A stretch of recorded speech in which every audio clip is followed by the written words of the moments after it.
This is your friendly neighborhood ex-Muslim. I get asked this question a lot. Either, what if you are wrong? Or, why don't you just believe? Sometimes I'll add something to it like, what do you lose for being a Muslim? You don't get to eat pork and drink alcohol?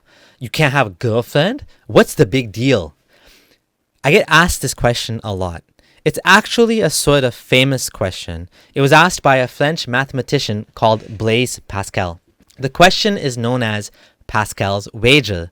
Without getting into the nitty-gritty, Pascal argued that it's wiser to believe in God, his God of course, the Christian God, rather than risk eternal damnation if you are wrong. The question actually exposes the whole problems with these religions, that damnation is based on belief. In the Islamic perspective, you need to have the correct aqidah. Having the wrong aqidah can make you a disbeliever. If you believe there are two Allahs, or for example, that Muhammad isn't the final messenger, or Gabriel gave the message to the wrong person, or you would be a kafir and would go to hell. I'm going to give 7 reasons why this is problematic.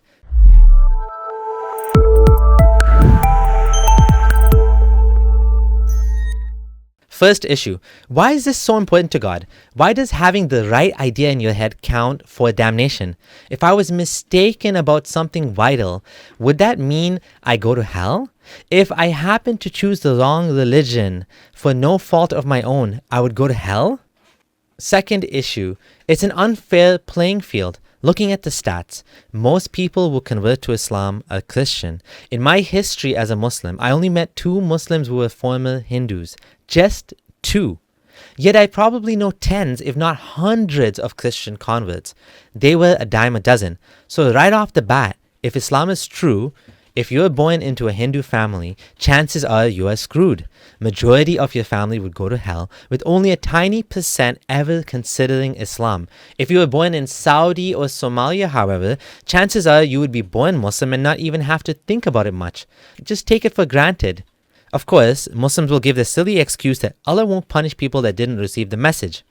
We can put that aside because it really doesn't apply to the majority. It's really a small exception for those who never truly heard of Islam. Most of us have and still don't believe in it. We aren't convinced. Third issue, you can't choose what you believe. Belief is not a choice. Try to believe that people sneeze because there are unicorns sitting on their heads that make them sneeze. Not because of dust or irritation or allergies, but a tiny magical unicorn that orders them to sneeze. See if you can really, truly believe it. Try your best. Sincerely believe that it's really there, right on your head. If you don't, you're going to hell. Well, you weren't able to do it, right? You tried your very best, but no matter how hard you tried, it wouldn't happen. This is how faith is. You either have it or you don't.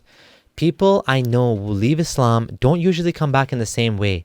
Either they didn't leave it for rational reasons, and so it's easy to go back, or more often they come back with a Mufti Layth version or a mystical perennial sort of Islam. It's just not possible to put the genie back in the bottle. Fourth issue, why should you be punished for trying your very best? I know that from my perspective, I'm 100% confident that Islam is false, that it was Muhammad's invention, a mix of paganism, Judaism, and Christianity. When I left Islam, I left the question about God open, but there is truly nothing you could tell me that would convince me that Islam is true. It's so badly broken from every angle you look at it. From the beginning to end, it has holes in it. I have complete yaqeen that Islam is false. Certainty, completely. If I met Allah today, He would know this. He would understand that the brain He gave me and the life experiences I had led me to this conclusion. He knows precisely why I don't believe He exists, because the evidence He gave does not add up. So if Allah is truly just, why would He punish me for this? And the issue is even deeper than that. We don't have free will. The way my brain works is not my own to decide. My life experiences neither. So of course what I end up thinking is in no way my own. If you reconstructed my exact DNA and gave me the exact same life again, I would do the exact same things all over again. There's no 2 ways about it. Fifth issue, hell doesn't make sense. Going back to the first issue, we already acknowledged that the most important reason why people go to hell is because of belief. According to Sunni theology, a murderer who believes would eventually go to heaven, but a disbeliever who was the best human being on earth would go to hell forever. Why would God punish someone eternally for making the wrong decision when there's no way to learn from the punishment? When I put my kids in timeout, I expect they will learn and make a different decision next time. The consequence is meant to teach.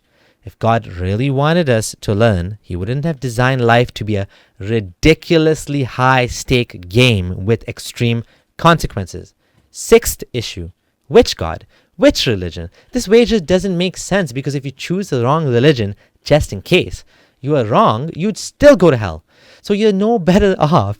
There are really quite a few possibilities here. Either the religion you are born in is true, or another one, or none. Seventh issue. There is truly no free lunch here. If you believe just in case, but you still live like a disbeliever, who are you tricking? Are you really a believer if you don't take any actions to prove it? Or do you have to be vested into it? Praying 5 times a day, avoiding haram industries, avoiding having a haram relationship, have sex the way you are told to, eat what you are told to, and not what you can't. You have expectations from the Muslim community too. You can't just go into the mosque with your tattoos and without hijab or eating a McDonald's bacon sandwich. You are expected to behave a certain way, to look a certain way. Really, your entire life, especially with a religion like Islam, needs to be shaped by Islam. This is what Islam commands from you. Submission, complete submission. Those of us who really lived Islam, not like a pop Muslim, but really dedicated ourselves to it, we know just how deep the rabbit hole goes. You are really investing everything into Islam because you want to go to heaven and avoid hell.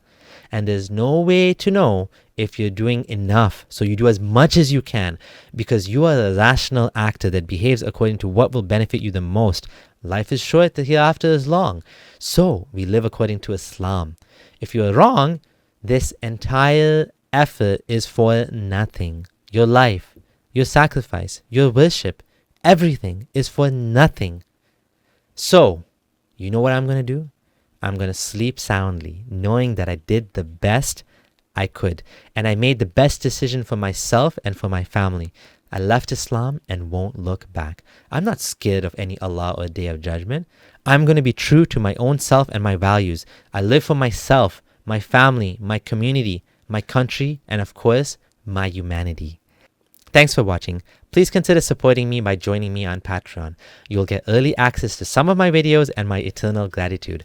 Guiding someone away from Islam is better for you than 10 red camels. Yes, you can quote me on that hadith. This is your friendly neighborhood ex-Muslim, Abdullah Samir, signing out.